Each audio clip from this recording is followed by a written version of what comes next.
Hi ನನ್ನ ಮುದ್ದು ಪುಟಾಣಿಗಳೇ, ಇವತ್ತು ಎರಡು ಮುದ್ದಾದ ಅವಳಿ ಜವಳಿ ಗಿಳಿಮರಿಗಳ ಕಥೆಯನ್ನು ನೋಡೋಣ.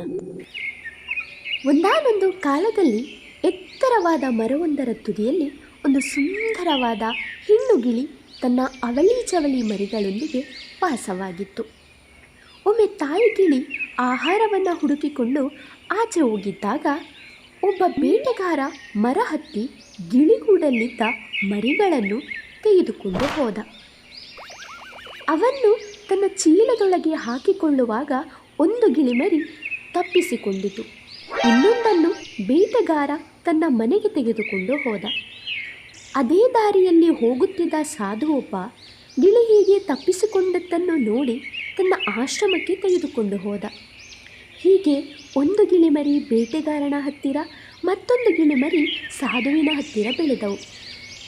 ಒಂದು ದಿನ ಒಬ್ಬ ಮಹಾರಾಜ ಆ ದಾರಿಯಲ್ಲಿ ಹೋಗುವಾಗ ಬೇಟೆಗಾರನ ಮನೆ ನೋಡಿ ತನ್ನ ಕುದುರೆಯನ್ನು ಆ ಕಡೆ ನಡೆಸಿದ. ಇದ್ದಕ್ಕಿದ್ದ ಹಾಗೆ, ನಮ್ಮ ಮನೆಗೆ ಒಬ್ಬ ಮನುಷ್ಯ ಬರುತ್ತಿದ್ದಾನೆ ಒಡೆಯ, ನಿನ್ನ ಬೆಳ್ಳುಗಾನವನ್ನು ಎತ್ತಿಕೊಂಡು ಅವನನ್ನು ಸಾಯಿಸಬೇಡ ಎಂದು ಕಿರುಚಿದ ಪಂಜರದ ಗಿಳಿಯನ್ನು ಕಂಡ. ಅದರ ಅಸಭ್ಯ ವರ್ತನೆಯಿಂದ ಬೇಸರವಾಗಿ ಆಶ್ರಮದ ಬಳಿಗೆ ಬಂದ. ನೀರು ಕುಡಿಯಲು ಅಲ್ಲಿ ನಿಂತ. ಅಲ್ಲೂ ಒಂದು ಪಂಜರದಲ್ಲಿ ಗಿಳಿಯನ್ನು ನೋಡಿದ. ರಾಜನನ್ನು ಕಂಡ ಆ ಗಿಳಿ, ಸುಸ್ವಾಗತ ಮಹಾರಾಜರೇ, ನಮ್ಮ ಮನೆಗೆ ನಿಮ್ಮನ್ನು ಸ್ವಾಗತಿಸೋಕೆ ನಮಗೆ ತುಂಬಾ ಸಂತೋಷ ಆಗುತ್ತಿದೆ ಎಂದು ಹಾಡೋಕೆ ಶುರು ಮಾಡಿತು. ಮೃದು ಮತ್ತು ದಯೆಯಿಂದ ಕೂಡಿದ್ದ ಗಿಳಿಯನ್ನು ಕಂಡು ರಾಜನಿಗೆ ಆಶ್ಚರ್ಯವಾಯಿತು. ರಾಜ ಪಂಜರದ ಬಳಿ ಹೋಗಿ, ನಿನ್ನಂಥ ಸ್ನೇಹಪರವಾದ ಹಕ್ಕಿಯನ್ನು ಭೇಟಿಯಾಗುವುದಕ್ಕೆ ನನಗೆ ತುಂಬ ಸಂತೋಷವಾಗಿದೆ. ನಿನ್ನಂತೆಯೇ ಇದ್ದ ಮತ್ತೊಂದು ಗಿಳಿಯನ್ನು ನಾನು ನೋಡಿದೆ, ಆದರೆ ಅದು ತುಂಬ ಸಣ್ಣ ಬುದ್ಧಿ ಮತ್ತು ಅಸಭ್ಯತೆಯಿಂದ ಕೂಡಿತ್ತು. ಅದು ಬೇಟೆಗಾರನ ಬಳಿ ಇತ್ತೆ ಎಂದು ಗಿಳಿ ಕೇಳಿತು.